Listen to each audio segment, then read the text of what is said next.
తలచెద శివ విష్ణు బ్రహ్మ సతిసుతులనునే తలచెద శ్రీ గణనాథుని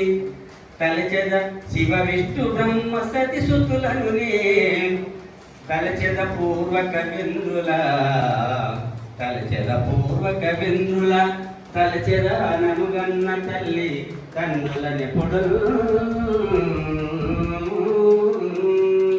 అంటే మనం కొరత ఏ పని చేసిన విజ్ఞానం రాకుండా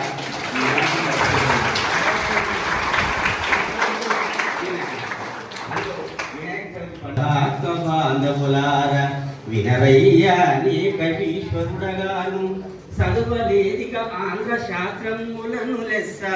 కవి చూడలేదప్ప కావ్యమైన అనుభగతికార మదిరాయగారాదు ఏ కారణము నాకు ఎరుకలేదు నోట పలికియు నేను నునరంగ వ్రాసితి చెలువంద మీ పాద సేవకుడను గొప్పవాడను గాను కోవిదుడగాను తప్పులు నన్ను దిద్దుడే తండ్రులారా అమ్మలారా